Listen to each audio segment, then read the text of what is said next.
एक समय में हमीदपुर नामक एक सुंदर गांव में महिर, विराट और नीलेश नामक 3 दोस्त रहते थे। वो तीनों उसी गांव में खेती करते हुए आए हुए पैसों से उनकी परिवार की देखभाल करते थे और खुश रहते थे। हर साल अच्छा फसल आने के कारण वो तीनों खुशी से जी लेते थे।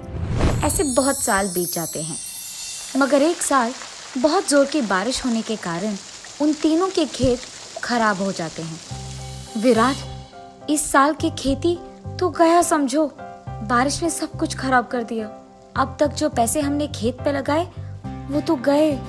हाँ महिर, अगर अगले साल भी यही हुआ तो हमारे पास खेती करने के लिए भी पैसे नहीं बचेंगे। विराट, महिर, अगले साल की बुराई भी अभी कर रहे हो तुम। अगले साल के बारे में अभी बुरा सोचने की क्या जरूरत है? क्या पता शायद अगले साल हमारा फसल पहले जैसे अच्छा आएगा। हमें आने वाले कल के बारे में कुछ नहीं पता है, तो क्यों ना हम अगले साल के बारे में अच्छा सोचकर फसल उगाएं? नीलेश सही कह रहा है। क्यों ना हम अच्छा सोचकर अगले साल के लिए अभी फसल लगा दें। क्या पता शायद इस बार फसल अच्छा उगे। अच्छा सोचकर वो तीनों अगले साल के फसल के लिए उगाते हैं, लेकिन पानी ना होने के कारण उन्हें फसल नहीं मिलता है और इसी कारण तीनों निराश बैठे रहते हैं। पिछले साल की तरह इस साल भी पैसे हमारे बर्बाद हो गए हैं, हमारे खेत बर्बाद हो गए हैं और मैंने सारे पैसे इसी फसल पे लगा दिया। अब मुझे पता नहीं चल रहा कि मैं अपने परिवार का कैसे देखभाल करूंगा। अरे हाँ यार, मुझे भी कुछ समझ में नहीं आ रहा। मैंने भी अपने सारे पैसे इसी फसल पे लगा दिए हैं। अब अगर कुछ व्यापार भी करना है तो उसके निवेश के पैसे तक नहीं है मेरे पास। देखो दोस्तों, इस सब के बारे में सोचकर निराश होने की कोई जरूरत नहीं है। अगर हम निराश या दुख बैठे रहेंगे तो इसका हल कभी नहीं ढूंढ पाएंगे।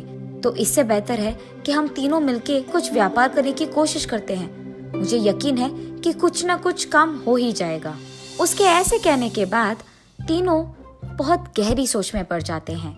अरे नीलेश, विराट, तुम लोगों को पता है ना कि मैं अपने घर पे मुर्गियों को ज्यादा पालता हूँ। उसके कारण मेरे घर पे हमेशा अंडे बहुत पड़े रहते हैं। क्यों ना हम उन अंडों को बेचकर आए हुए पैसों से और अंडों को खरीदकर उन्हें भी बेचकर ऐसे इसको एक व्यापार बना दें। अगर यही व्यापार करेंगे तो निवेश के पैसों के लिए कोई दिक्कत नहीं होगी, क्योंकि अंडे तो हमारे पास पहले से ही है। तुम्हारे विचार तो सही है, पर अंडे बेचेंगे तो हमें सिर्फ 5 रुपए मिलेंगे, पर अगर तले हुए अंडों को बेचेंगे तो हमें 15 रुपए मिलेंगे। इसका मतलब है कि हमें 10 रुपए का लाभ मिलेगा।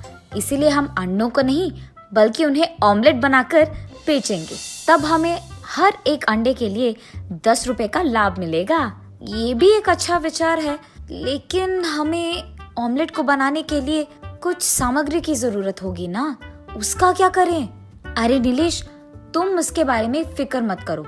तुम्हें तो पता है कि मेरा आदत है कि सामग्री में हमेशा 1 महीने के सारे पहले ही रख देता हूँ घर पे। अभी भी मेरे घर पे कुछ सामान पड़े हैं, इसलिए हम उसका इस्तेमाल कर पाएंगे। उनसे हम ऑमलेट बना पाएंगे। हाँ, ये अच्छा विचार है। और हाँ दोस्तों, हम दुकान मेरे घर के बाहर लगाएंगे, क्योंकि सबको पता है कि मेरा घर गांव के बीच में है। इसी कारण हमारे पास ग्राहक और आएंगे, तो हम जल्दी से दुकान मेरे घर के बाहर तैयार करके कल ही से शुरू कर सकते हैं। अरे वाह, ये भी सही है विराट। तुम्हारे घर के सामने वाकई ही जगह बहुत है और तुम्हारा घर गांव के बीच में भी है। इसका मतलब ग्राहक भी और आएंगे। तो क्योंकि तुम्हारे पास दुकान के लिए स्थान, मेरे पास दुकान के लिए सामग्री और इसके पास अंडे हैं, हम कल ही से हमारा व्यापार शुरू करेंगे। क्या कहते हो दोस्तों?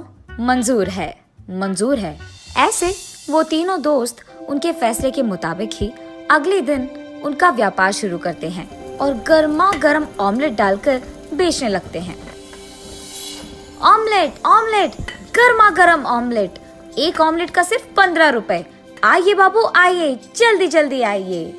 इसकी आवाजें सुनकर उस तरफ से जाते हुए सारे गांववासी वहां आकर ऑमलेट खाकर ही जाते थे। ऐसे ही विराट ऑमलेट बनाता था, माहिर उन ऑमलेट्स को ग्राहक तक पहुंचाता था और नीलेश उनसे पैसे लेता था। ऐसे उनका दिन बहुत व्यस्त चले जाता है और उनको पता भी नहीं चलता है कि रात कब हो जाती है। बहुत देर होने के बाद वो तीनों दुकान बंद कर देते हैं। अरे यार नीलेश, हमारा व्यापार तो पहले ही दिन इतना अच्छा चला। देखो हमने कितने पैसे कमाए हैं। मुझे तो लग रहा है कि व्यापार खेती से बेहतर है। अगर हमारा ऐसे ही चलता रहा ना तो बहुत ही जल्द बहुत सारे पैसे कमा पाएंगे। हाँ यार, बात तो सच है। तब से वो तीनों ऑमलेट का व्यापार करते हुए बहुत खुश रहते हैं। विराट की अच्छे ऑमलेट बनाने के कारण उस गांव में सारे लोग उसी के दुकान को जाते थे और ऐसे ही बहुत ही कम समय में उनका ऑमलेट का दुकान बहुत प्रसिद्ध हो जाता है। ऐसे कुछ दिन बीत जाते हैं।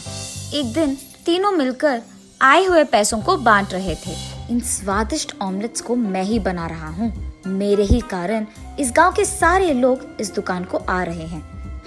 काश मैं व्यापार अकेले करता, तब ये सारे पैसे मेरे ही होते, ये व्यापार मेरा होता। अभी भी देर नहीं हुई है। मैं अपने दोस्तों को बता देता हूँ कि मुझे ये व्यापार अकेले करना है और कल से इनको दुकान आने से मना कर दूंगा। दुकान का जगह भी तो मेरे ही घर में है। ऐसे करूंगा तो आगे जो भी पैसे मिलेंगे वो सारे मेरे होंगे। मेरे पास मौजूद अंडों को अगर मैं ही बेचा होता तो शायद ये सारे पैसे मेरे ही होते और मुझे इसे बांटने की कोई जरूरत नहीं पड़ता।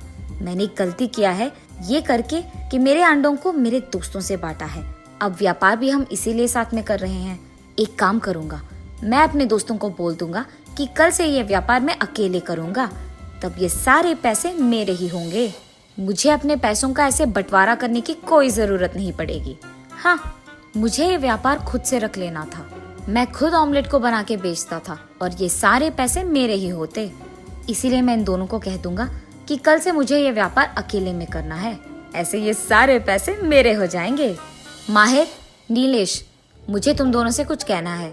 कल से हम तीनों साथ में व्यापार नहीं करेंगे। हम तीनों के 3 अलग अलग दुकान रहेंगे और ऐसे ही हम ऑमलेट का व्यापार चलाएंगे। मुझे अब तुम दोनों के साथ काम नहीं करना है। अरे वाह विराट, तुमने तो मेरी दिल की बात कह दी। हाँ, मुझे भी तुम लोगों के साथ काम नहीं करना है। मैं खुद से व्यापार चला लूंगा। ठीक है फिर, अब जब हम तीनों का फैसला एक ही है तो देर किस बात की। चलो अलग अलग व्यापार रखेंगे और खुश रहेंगे। ये फैसला करके वो तीनों वहाँ से अपने अपने घर चले जाते हैं। अगले दिन से माहिर, नीलेश और विराट उनके अपने अपने दुकान लगाकर व्यापार करना शुरू करते हैं।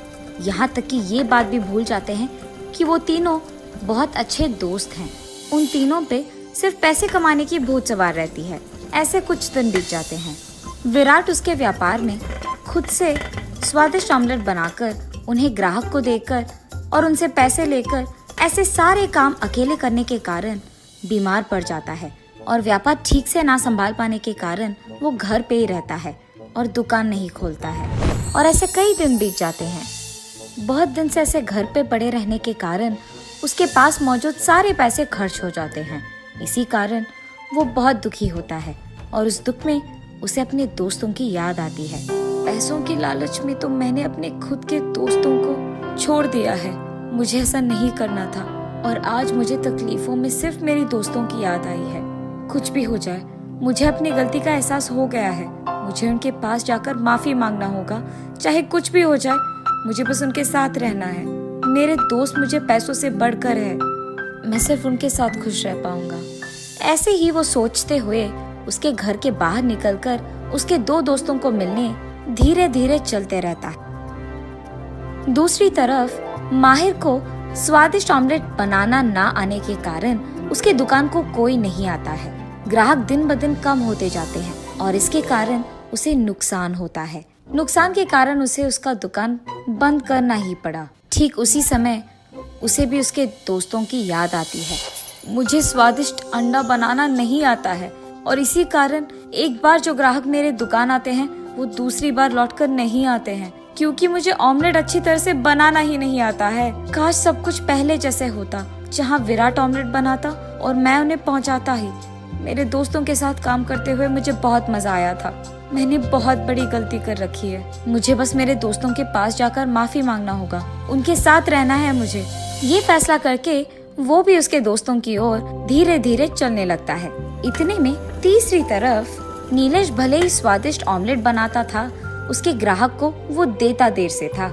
इसी कारण जो भी ग्राहक उसके दुकान आते थे उतना देर इंतजार नहीं कर पाते थे और इसलिए वहाँ से जल्दी चले जाते थे। और ऐसे ही उसे भी नुकसान पहुंचता है और इसी कारण दुकान भी बंद करना पड़ जाता है। और तब उसे भी अपने दोस्तों की बहुत याद आती है। उन्हें याद करते हुए वो बहुत निराश होता है। अगर मैं अपने दोस्तों के पास होता तो मुझे कभी ये स्थिति नहीं आती और ये सब भुगतना भी नहीं पड़ता। मैंने बहुत बड़ी गलती की है। पैसों की लालच में मैंने अपने दोस्तों को छोड़ दिया है। मुझे उनके पास जाकर माफी मांगना होगा और सब कुछ ठीक कर देना होगा। मैं अभी तुरंत उनके पास जाऊंगा और उन्हें ये सब कह दूंगा। ये फैसला करके वो भी उसके दो दोस्तों के पास चलने लगता है। ऐसे तीनों बीच रास्ते में एक दूसरे को मिल जाते हैं। माहिर, नीलेश, मुझे तुम दोनों माफ कर दो यार। पैसों की लालच में मैंने ये सब किया है और मुझे अपनी गलती का एहसास हो गया है। मैं ये बात कैसे भूल पाया कि जब पहली बार हमारे खेत के वजह से हमें नुकसान मिला तो सिर्फ तुम दोनों के कारण मैं वापस पैसे कमा पाया हूँ और अब पैसों के लिए मैंने तुम दोनों को छोड़ दिया। ये मैंने बहुत गलत किया, मुझे माफ कर दो यार। मुझे तुम दोनों की बहुत याद आई। विराट, नीलेश, तुम दोनों भी मुझे माफ कर दो यार। मैंने भी तो वही गलती दोहराया है। अब जाके मुझे समझ में आया कि मैंने कितना बड़ा गलती कर दिया है। अब से मेरा सुख दुख सब कुछ तुम ही के साथ। तुम दोनों को भी मुझे माफ करना होगा। मैंने भी वही गलती की है और अब से हम सब साथ में हमेशा हमेशा के लिए रहेंगे। मंजूर? मंजूर है, मंजूर है। ऐसे उन तीनों दोस्तों को उनकी गलती का एहसास होता है और तब से वो तीनों साथ में ही रहते हैं और हर काम पहले की तरह साथ में ही करते हैं।